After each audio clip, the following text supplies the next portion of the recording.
бір белгілі бір контент қарасаңыз да 18-15 минуттан артық жастарды қызықтыра алмасаңыз, ол контент әрмен қарай жүрмейді, жастар ол нәрсені қарамайды. Қабілетін шектеп жатқандай көрінеді кейде маған. Олардың санасына кітап мәселесін сіңіру әлдеқайда қиынырақ. Неге? Өйткені біздер кезінде отырып тыңдайтынбыз. Біз аш болсақ та рухани бай болдық деген. Мен TikTokта былай деп айтар едім, бұл бір қоқыс жәшігі сияқты. Кино қарап отыратын болсақ, қазір әреке ана жарнамалар қосылатын болса, екеуміз ұяламыз, қазір жарнамалар айтатын бала не істейді? Баланы бірде тарту керек, бірде жіберу. Адам болып туу анаңнан бірақ хайуан болып кету керек дейді.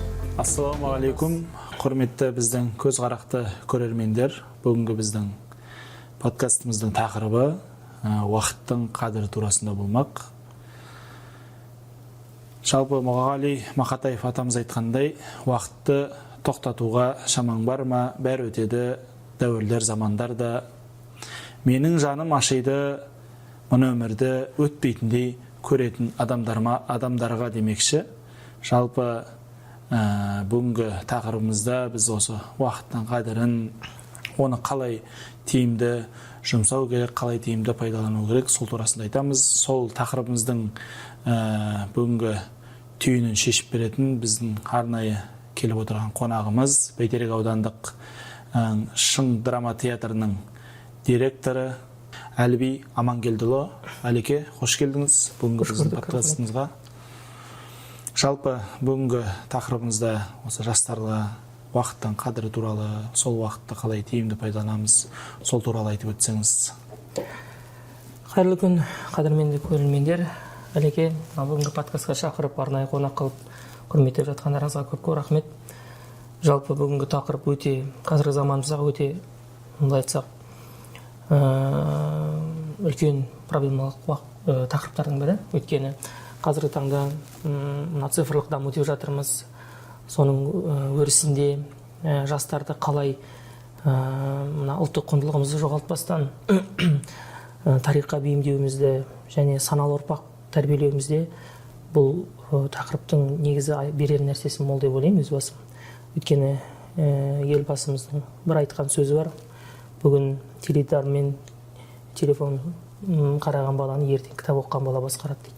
Сондықтан да қазіргі таңда жастардың бос уақытын тиімді пайдалануына мән беруіміз бұл аса бір керек дүние деп өз басым есептеймін.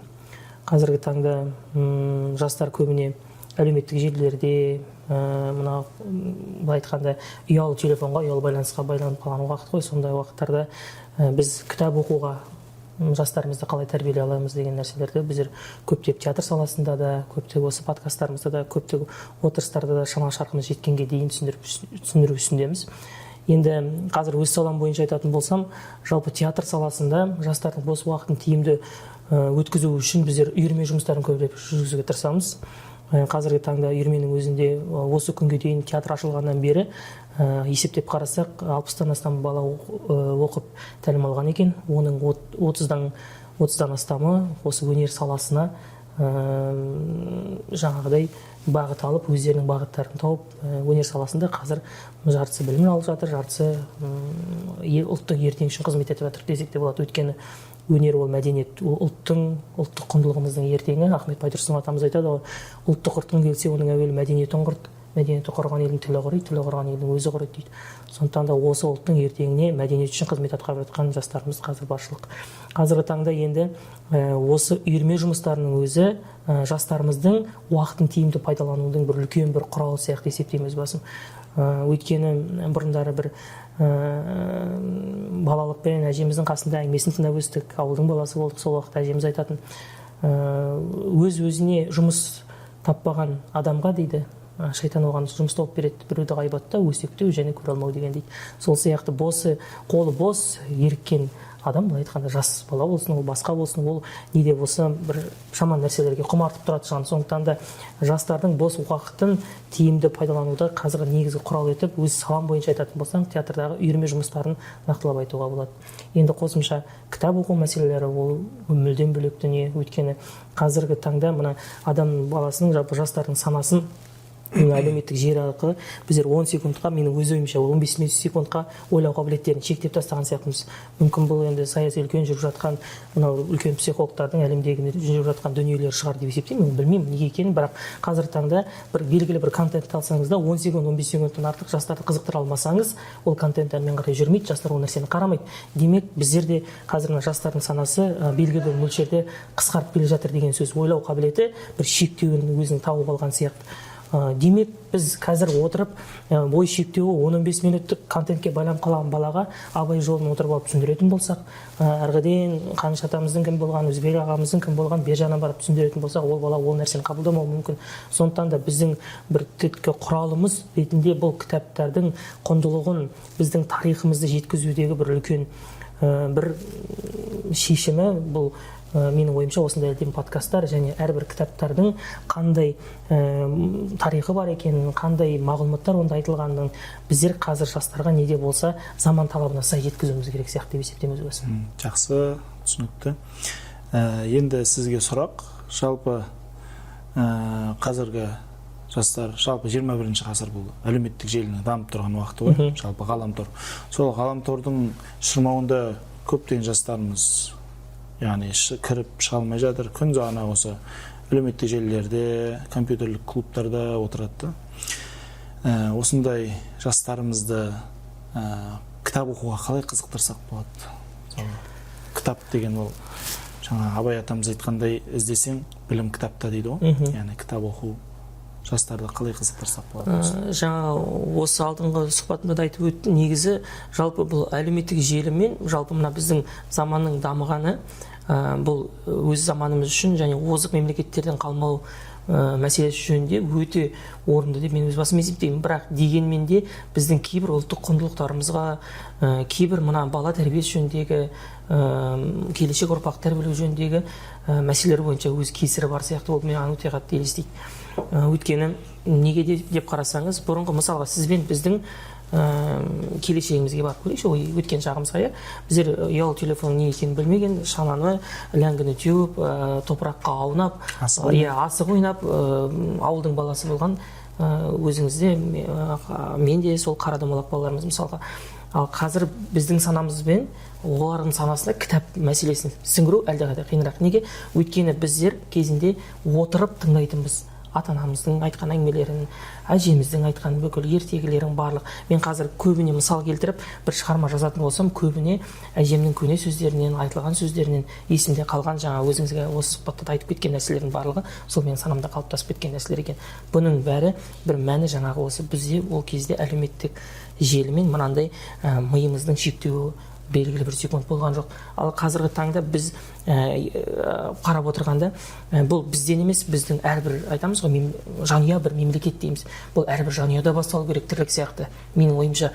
Өйткені баланың санасы сол жанұядан бастап жаңа қалыптасу керек. Яғни олардың ата-анасының, яғни қазір кішкентайына 5 жасар балаға қолына телефонды береміз дағаны, жыламаса болды, шуламаса болды. Баланың ол ми өрісі қандай дамып жатыр, бұл ана TikTok, ана бәлелердің ішінде не көріп жатыр, оны былай айтқанда ешкім білмейді. Сондықтан да сол нәрселердің барлығын әрбір жанұя қадағалап, елдің, ұлтымыздың ұрпағына қазірден бастап алаңдау керек сияқты менің ойымша. Содан бастауымыз керек. Сонда қазірден бастап ата-анасы ертегілерін айтып отыратын болса, кейбір жерде бір тарихтарын, әжелері белгілі бір білетін, әлдейлерін, қисаларын бәрін айтып отыратын болса, біз онда ертең өзің ұлттың бір саналы ойналатын ұрпағын жасай алатын сияқтымыз. Ал енді жаңа айтып отқан сұраққа оралайық, санасы әлеуметтік желіге, жаңа клубқа кіріп кеткен балаларға, компьютерлік клубтарға кіріп кеткен балаларға біздер қалай кітап сіңіре аламыз? Бізге кітапты сіңіру өте қиын тудырады, ол шыны керек. Ол ашық шындығын айту керек, өте қиын болады. Бірақ десек те, шама шарқымыз жеткенге дейін біз жалпы мен өз саламдағы практикамнан айтайын, өз саламдағы практикамызда театр саласында көбіне біздерде қазір мынандай жобаны қолға алдық. Яғни қалай ойлайсыз деген жобаны қолға алып жатырмыз. Жақыннан бастап түсірілім жұмыстарын бастадық. Әлі әлеуметтік желіге жарияламадық, бірақ жариялаймыз. Әрбір жастарды жинап, белгілі бір кітаптың мазмұнын өз ойларынша талқылауға. Яғни біз күні кеше Мұқағали Мақатаевтың поэзияларын талқыладық. Мұқағали Мақатаев бұл жерде не айтқысы келді? Бұл ойыңша, сіздің ойыңша, сенің ойыңша қандай? Әрбір жастан сұрап, сіңіріп, оларға ол кітаптың тек қана терең мазмұнын, жаңағы барлық ашық айтқысы келген Мұқағалидың сипатын біз түсіндіруге тырысып жатырмыз. Ал неге? Өйткені қазір жастарымыз жаңа айтып отырмыз ғой, мына терең ойлау өрісі қазір өте өкінішке орай тайыздап кетті. Өйткені бір шығарманы оқып шыққанда мынау ғашықтық туралы екен, бірақ оның түпкі санасында не жатыр? Ол қандай сөзді, қандай мағынаны айтқысы келді деген нәрсеге біздер жастар өкінішке орай мән бермейді. Сөз астарына мән бермейді шынына келгенде. Сол нәрселерді түсіндіруге осындай жобаларды қолға алып жатырмыз. Шама шарқымыз келгенше бұл жоба жастарымызға, біздің ауданымыздың жастарына, қала берді барлығы осы қазақ елінің жастарына осындай бір жаңа серпін, жаңа кітапқа деген қызығушылық тудырады деген ойдамын. Содан кейін театр актерларының арасында, шығармашылық ұжымның арасында мынандай, былай айтамыз, ұжымдық ойын деп айта аламыз. Мен мысалға бір кітапты бір аптада беріп, осындай кітап, осындай тақырыбы осындай, осы кітапты талқылайық. Қалай ойлайсыздар? Мен сіздерге кез келген уақытта сұрақ қоямын. Содан кейін кездесіп қалдық. Жұмыста бір белгілі бір жерде дайындық болып жатқан уақытта бір демалыс орталарында мен сұрап қаламын. Осындай жерде осындай болған ғой, сіздер білесіздер ме? Ол кісінің еңбегі осындай болыпты, соншалықты. Мысалы, Қаныш атамыздың еңбегі мынандай болған. Ол кісі Жезқазғанға барып, мұнай жезді қазып, ертеңіне қазақтың ертеңіне Маңғыстаудан мұнайды қазып жатқан уақытта осындай қиыншылықтар болған, темір жол тартқан уақытта осындай қиыншылықтар болған, ең соңғы дем ақырет демі кетіп жатқанда қандай сөз айтып кетті Қаныш аталарың дегенде, олар ойланып қалады. Біреу жауап береді, біреу жауап бермейді, кейбір ойланып қалады. Сол уақыттарда ізденіп барып оқиды жастарымыз. Бұл не айтты деген? Мен айтамын, мен интервьюға тастауға тырысамын көбіне. Не айтты сол кезде? Ал жаңағы мен бір жастарымыздың бір несінде де таңғаламын. Аузына салып кеңірдегіне дейін жұтуға берсең, олар оған қызығады. Мә сонда не болды, ол қалай болды деген нәрсе дүниелер. Ал былайша біз қарапайым қалай айтамын, былай уақытта осындай құралдарды, осындай тактикаларды қолданатын болса, кітаптарды дәріптей аламыз деп ойлаймын. Басқа енді нақты бір шешімін қазір айта алмаймын. Леке, жаңа өзіңіз айтқандай, енді біздің шыны керек балалық шағымыз өте тамаша уақыттар, кезеңдер болды ғой. Әлеуметтік желі жоқ, телефон жоқ, теледидар санаулы үйде бар деген сияқты. Оның өзі жаңағы қалай айтса черно-белый дейді. Енді ол кезде аталарымыз болды, әжелеріміз болды, шынымен жаңағы оқыған, газет оқыған, кітап оқыған, солардың ертегілерін тыңдап, солардың жаңағы айтқан қиссаларын тыңдап өстік қой, былай айтқанда. Қазіргі уақытта енді қарап отырсақ, аузы дуалы ақсақалдар өте аз. Жаңағы Зере анамыздай әжелердің де жоқтан қасы, былай айтқанда. Балалардың бары әлеуметтік желіде, жоғарыда өзіңіз айтып өткендей, құттай бала жыласа тек қолына телефон беріп қояды, сол тыныш отырсын деген сияқты. Ал телефоннан, әлеуметтік желіден бала қандай тәлім тәрбие алады мысалы. Қазіргі уақытта қарап отырсақ, мына өзімде ағайын тума туыстарымыздың балалары бар ғой, тілі кеш шығып жатыр балалардың. Біздің уақытымызда ондай болмаған сияқты. Қазіргі уақытта мына логопед деген мамандар көп жақсы жұмыс істеп жатыр да, көптеп жұмыс істеп жатыр. Енді бұлардың көбеюінің себебі де осы балалардың енді тілінің кеш шығуы деп ойлаймын. Ал олардың тілінің кеш шығуының себебі осы әлеуметтік желі, яғни ютубта отырады, теледидарда отырады. Жалпы теледидардың өзі де бір тәрбие құралы іспетті ғой, былай айтқанда. Ондағы көріп жатқан нәрсесі. Енді қазіргі балалар ата-аналарын тыңдамайды, жаңағы ашушаң, телефонын алып қойсаң сондай бір жылап, ауыр сөздер айтуға дейін барып жатады. Осының барлығы, осының жалпы келешек ұрпаққа қауіптілігі қандай әлеуметтік желінің? Негізі әлеуметтік желіні біз дұрыс жағынан пайдаланып жатырмыз ба деген? Өте орын сұрақ деп есептеймін. Енді сөзіңіздің, сұрағыңыздың әрқайсысынан әуелден жауап беретін болсам, өте дұрыс айтасыз. Қазір ауыз дуалы ондай бұрынғы ақсақалдарымыздың жоқ деп көпке топырақ шашпаймыз, бірақ дегенмен де саны аз екен өзімізге мәлім. Біріншіден бұл сұраққа былай деп жауап бере алар едім. Қиын заман өте ақылды адамдар тудырады. Ол рас, ол тарихи дәлелденген дүние негізі. Ал одан кейін бізде не болды тарихымызда? Одан кейін Совет одағы болды, үлкен дағдарыс болды, ашаршылық болды, қазақтың басынан қаймағынан сор алмаған уақыттар өтті. Сол уақыттардың өзінде де қазақ өзінің құндылығын, өзінің даналығын еш уақытта жоғалтпаған халық. Бірақ біз өкінішке орай мына 60 жылдық тұсаудың кесірінде ұлттық құндылығымыздан айырылып қалуға аздаған уақыт қалдық. Бірақ сол уақыттарда біздің мына ұлт зиялыларына біз қазір әлі күнге дейін осы ұлттық құндылығымыз үшін қарыздармыз деп ойлаймын. Ол Әлқисас анау жақтан Малихан ағаларымыздан бастап бері қарай Мұхтар Әуезов шетіне жеткізіп берген қаншама ғұлама адамдар жұмыс жасады. Ұлттың ертеңі үшін, құндылығы үшін жұмыс жасады. Соларға біздер алғысымызды білдіргіміз келеді, соны алып қалғанына.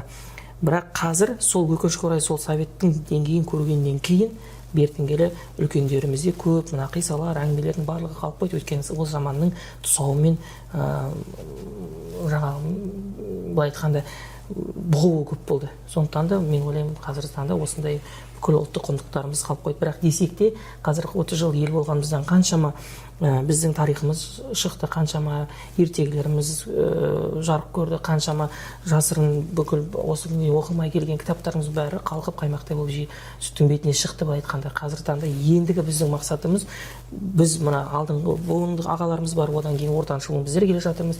Келешек ұрпаққа өзіміздің нақты ұлттық құндылығымызды, өзіміздің тарихымызды, өзіміздің бір тұлғалық деңгейімізді қалыптастырып, келешекке дұрыс тәрбие беруіміз керек деп ойлаймын. Бұл бірінші мәселе. Енді екінші мәселе, әлеуметтік желіні біздер дұрыс қолданып жатырмыз ба? Біз жалпы цифрлық дамудың өзін жартылай дұрыс емес қолданып жатырмыз деп есептеймін. Бұл әрине бұл менің субъективті өз басымның пікірім. Неге? Өйткені кейбір ақпараттық желілер бар, бізге керек емес. Мысалға, қарапайым тікесін айта аламын, TikTok. Оның ішінде пайдалысы да бар, пайдасы жоғы да бар. Бәріне топырақ шашпаймын, әрине онда айтамын. Бірақ оның ішінен не көріп жатыр бала, оны біз білмейміз. Мен TikTokта былай деп айтар едім, бұл бір қоқыс жәшігі сияқты. Оның ішінде пайдасы да бар, пайдасы жоғы да бар. Ол баланың санасына сіңіп қалғаннан кейін, оны сіз жаңағыдай оны тазалап алу, фильтрлеп, ол өте қиын нәрсе. Оны кешегі мына әлеуметтік жерде бүкіл елге мәшһүр болып шыққан анау крокодил бомбардирлардың барлығының өзі былай қарап тұрсаңыз мағынасы ұлтымыздың құндылығы былай тұрсын, дінімізге қарсы келетін дүниелерді шарықтап жүр де, мына TikToктың ішінде барының ішінде. Бірақ біз 5 минуттық балаға беріп тастадық та тыныш отырса болды. Бірақ оның санасын не улап жатыр, біз оны біліп жатқан жоқпыз ғой. Сондықтан да әлеуметтік желіні мен қолдаймын, цифрлық дамуымыз керек шығар, дамыған елдің қатарында болуымыз керек шығар. Бірақ біздер сол мына әлеуметтік желіде қай нәрсе керек, қай әлеуметтік желі керек, қайсысы керек емес деген нәрсені жақсылап сүзгіден өткізу керек сияқты, ол менің ойым, пікірім. Белгілі бір уақыты болу керек сияқты, меніңше. Мектеп оқушыларының қолданылатын белгілі бір өзінің әлеуметтік желісі болу керек, менің ойымша. Студенттердің өзінің белгілі бір уақыт желісі. Мысалға, қазір ChatGPT дамыған заман, бұрынғыдай мектеп оқушысы есеп шығарып, мына біз сияқты жаңағы шимай дәптер дейді, шимай дәптер ұстап отырып есептейтін бала жоқ сияқты. Қазір мен өзімнің қасымда жүрген екі інімді қараймын, сабақ оқу, ChatGPT сабақ оқымаймыз біздер қазір. Жазды берді, шығарды. Ол демек мына ойлау қабілеті жұмыс жасап жатқан жоқ қой баланы. ChatGPT керек шығар, ол да керек әлеуметтік желі, бірақ ол меніңше мына үлкен буын ағаларына керек сияқты. Медицинада оқып жатқан, яғни үлкен ғылыми дәнелер жасаған уақыттарда, үлкен ғалымдардың дүниелерін аудара алмай жатқан уақытында мүмкін ол керек шығар. Бірақ 5 жасар балаға 5 пен 5-ті қосуға ChatGPT-дің ешқандай қажет жоқ деп ойлаймын. Өйткені ол өзінің санасын қазірдің өздері болып жатыр. Біздер цифрлық дамуды бәрін алып алдық тағаны, әлеуметтік желінің бәрін ұстап алдық, бәрі біздер тек әлеуметтік дамып кетеміз, тек бүйтеміз. Бірақ кейбір нәрселерді біз сүзгіден өткізуіміз керек сияқты. Теледидардың өзінде де сондай нәрселер бар. Қарапайым анау жаққа бармай-ақ қояйық, әлеуметтік екеуміз кино қарап отыратын болсақ, қазір әлеке ана жарнамалар қосылатын болса, екеуміз ұяламыз қазір ана жарнамаларға қалып. Бірақ қай каналдан көрсетіп жатыр? Қазақстан ұлттық телеарнасынан көрсетеді, немесе хабар агенттігінен көрсетеді. Тікелей Қазақстан Республикасының тікелей каналдары былай қарап отырсаңыз. Осындай нәрселерге бір сүзгі керек сияқты деп ойлаймын. Бұл менің субъективті пікірім. Бұның барлығы біз жаңасы өте айтып отырсыз, теледидар да әлеуметтік желіде баланы тәрбиелеудегі үлкен құрал бол. Біз оған салғырттықпен қарамауымыз керек. Ол әр нәрседен бала ойына қалады. Әрбір жарнаманың музыкасы баланың санасында қалады. Ол не айтып жүрген бала білмейді, бірақ біздер сол арқылы құраммен тәрбиелейміз. Әрбір құндылығымыз, сондықтан да мына айтып отырмын ғой, біздің ертеңгі жастардың бос уақытын пайдалануысын, жалпы дамуында үлкен бір фильтр керек сияқты деп есептеймін, өз басым. Сүзгі керек сияқты. Керегін алып, керек емесін сүзетіндей. Әлбетте дұрыс айтасыз. Қазіргі әлеуметтік желілер болсын, басқа жаңағы қалай айтсақ болады, интернет ғаламтор болсын, адамдардың ойлау қабілетін шектеп жатқандай көрінеді кейде маған. Енді өзіңіз айтқандай ChatGPT деп айтып жатырсыз ғой. Бала үй тапсырмасын орындау үшін тапсырманы алып суретке түсіріп соған жібереді, ол жауабын береді. Яғни бала өзін еш нәрсені ойланғысы келмейді, тез-тез жаңағы сұрақтарына жауап тапқысы келеді. Және де жоғарыда айтып өткеніңіздей, қиын уақыттар мықты адамдарды шығарады дедіңіз. Осыдан бір атамыздың сөзі есімізе түсіп жатыр. Немересіне айтқан екен, балам, біздер жақсы уақытта өмір сүрдік қой деп. Сонда немересі айтқан екен, ата, сен қандай жақсы уақытта өмір сүрдің? Соғысты көрдің, ашаршылықты көрдің, 70 жылдық дінсіздікті көрдің ғой. Сол ма сенің жақсы уақыттарың дегенде, біз аш болсақ та рухани бай болдық деген екен атамыз. Рухани бай болдық, рухани тоқ болдық. Бірақ сендердің уақыттарың жаңағы тоқшылық болады, бірақ ода берекет болмайды, және де сендер руханияттан ада боласыңдар дейді. Қазіргі уақыт солай. Енді қазір түрлі құқық қорғау органдарының тараптарынан рейдтер болып жатады ғой. Сол көшеде кешкі уақытта жасөспірімдердің арасында әсіресе ішкілікке салынып, немесе түрлі тыйым салынған темекінің түрлерін, анашағы бар ішінде, сондайды пайдаланып көшеде ұсталып жатқан жастар өте көп. Мысалы, кешкілік уақытта жалпы қылмыстардың көбісі осы кешкілік уақытта болады ғой. Қалай ойлайсыз, біздің жастарымыздың кешкілік уақытта осындай көшеде бір-бір бұрышта отырып, бір-бірімен ішімдік ішіп отқаны, немесе басқа да бір клубтарда жүруі, бұл тәрбиенің жетіспегендігінен бе, әлде де басқа да осындай жастарымыздың осындай жолға түсіп кетуіне әсер етіп жатқан факторлар бар ма? Мемлекет тарапынан бір қолдау жетіспей жатыр ма жастарымызға? Жалпы мынандай нәрсені айта аламын. Осы тарапыңызда Қадыр Мырзалы атамыздың бір өлең жолдары өте қатты ойыма келіп отыр тәрбие мәселесі жөнінде. Кінәні артпа өзгеге дейді, қателік ізде өзіңнен дейді. Адам болып туу анаңнан, бірақ хайуан болып кету өзіңнен дейді. Ең бастысы бұл мен ойлаймын, ешбір ата-ана баласын жаман болсын деп, немесе тәрбиесі басқаша болсын, я болмаса ада болсын, ішімдік ішсін деп ойламайды ешбір ата-ана.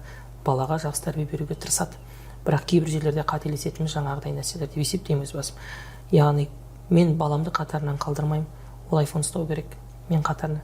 Біздер ата-аналар жалпы анандай нәрсеге тырыспаймыз да, баламды қатарынан қалмаймын, білімді қылам деген нәрсе емес. Біздерде көне мына бақталастық дейді ғой, бәсекелестік нәрселер көбіне көп ойалып кетіп жатады. Содан кейін бала еркелікке салынады. Еркелікке салынған бала бой бермейді, бой бермеген бала ақыл тыңдамайды. Ақыл тыңдамаған баланы түбі соған әкеледі. Жалпы менің әжем марқұм, мен көп уақыт әжемнің қолында, одан нағашы әжемнің қолында болдым. Сол уақытта нағашы мамамның бір айтатын өте орынды сөзі бар еді. Баланы есіртпе дейтін. Мен өзімнің нағашымның балаларын, 5 баласын бағып қасында отырдық сонда. Айтатын, баланы есіртпе, баланы бірде тарту керек, бірде жіберу керек. Өне бойын еркелікке жіберуге болмайды дейді. Осы сөздері жалпы әжемнің есімде қалған менің. Мен де бұл нәрсені де өте дұрыс деп ойлаймын. Яғни баланы өне бойына еркелете беруге болмайды. Бұның өзі үлкен бір былай айтқанда ата-ананың жауапсыздығы деп есептейміз басым. Неге десеңіз, баланың әрбір өсіп қалыптасып кеткеніне дейін ата-ана жауапты болуы тиіс. Өйткені қайталап, неге мен қайта былай айтқанда жауапкершілікті немесе барлық жүктің бәрін ата-анаға артып отырмыз. Өйткені мемлекет ол жанұядан басталады, өзіңіз білесіз, жанұя кішкентай мемлекет, сондықтан да тұлғаны қалыптастырып шығатын жанұя, сондықтан да осы нәрселерге мән беруі керек шығар деп ойлаймын. Ал енді жастарымыздың жаңағыдай айтып жүруі, оның барлығы көріп отырсыз ғой, әлеуметтік желімен қарапайым ұлттық құндылығымыздың бойына сіңірмегендігі ол ашық. Біздің қуыс кеуделігіміз жастарымыздың. Қазір мен қарап отырсаңыз, Орал қаласына дейін барып қайтып келгенше екі інім қасымда келеді. Махамбеттің Нұрқиса Тілендиевтің о Махамбет поэмасын тыңдап, немесе Хасактың жекпе-жегін күйін тыңдап, бір қойылымға бір ойлана қалайын десең, күй тыңдап, ана күй біткенге дейін екеуі асығады. Қашан күй бітіп, ана шетелдің даңғырларға қосылғанға дейін олар асығады, күтіп отырады. Қашан ауыстырайын ба, қосайын ба, өзгертші мен тыңдап отырмын ғой, мен қазір тыңдап алайын, тыңдап болғаннан кейін қосасыз. Сол екі күй, демек ол қазақтың ұлттық күйін солай тыңдай алмағаннан кейін діни ана жаққа бармай ақ қояйық, ол уағыз, ол бала уағыз тыңдайды, Құран тыңдайды деп әрмен қарай жетпей ақ қояйық, қарапайым ұлттық құндылығымызды тыңдай алмай жатқаннан кейін бұл демек қазақтың қазір үлкен бұл катастрофа деп айта аламыз ғой, жалпы кеуденің қуысталып бара жатқан. Бұл мәселені мемлекетіміз алдыңғы қатарға қойып, әлде де көбірек жұмыстанып, әлде де ұлттық құндылықтарымызды дәріптеуге үлкен зор үлес қосу керек деп есептеймін. Құрметті көрермендер, сіздердің ойларыңыз қандай осы бала тәрбиесіндегі әлеуметтік желі туралы, олардың осы телефонды көптеп пайдалану турасында өздеріңіздің ойларыңызбен, пікірлеріңізбен комментарияда бөлісіп кетсеңіздер. Жалпы әлеке, енді пайғамбарымыздан бір өте жақсы сөз келеді. Адам баласы екі нәрсенің қадірін білмейді дейді. Оның біріншісі уақыт болса, екіншісі денсаулық дейді. Яғни осы уақытын тиімді пайдалана білген жастарымызды қазір енді кез келген салада болсын, биіктерден көріп жатырмыз ғой. Спорт саласы болсын, басқа да мына оқу бойынша мысалы физика, математикадан жарыстарға барып, жүлделі орындар алып келіп жатыр. Шахмат ойындарынан мысалы біздің қарындастарымыз бар, әлемде чемпион атанып келіп жатқан. Жалпы енді барлығына бірдей топырақ шашпаймыз. Өздерінің уақытын жақсы, тиімді пайдаланып жатқан жастарымыз да бар. Сол уақыттың қадірін білмей, текке өткізіп жатқан өкінішке орай жастарымыз да бар. Жалпы әлеке, өте керемет сұхбат болды. Жалпы жастарымызға сіз қандай кітаптар оқуға кеңес бересіз? Жастарға кеңес беретін бірақ кітап және ұлт ретінде біз тануымыз керек, ол Абай ғой, әрине. Абайды таныған қазақ таниды. Сондықтан да Абайдың 45 қара сөзі ол тұнып тұрған философия. 45 қара сөзін түсінген адам дінді де таниды, Құдайын таниды, қазақты таниды және өз-өзіне есеп беруді үйренеді. Сондықтан да ең бірінші біздің жастарға үйрету керек дүниеміз, жатса тұрса жастанып үйрету керек нәрсеміз бұл Абайдың 45 қара сөзі деп есептейміз басым. Өте керемет. Осымен бүгінгі подкастымызда өзінің аяғына жеткен тәрізді.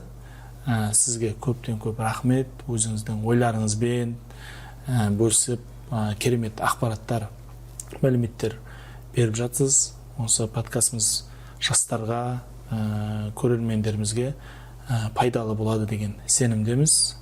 Көп рахмет сізге, әлеке.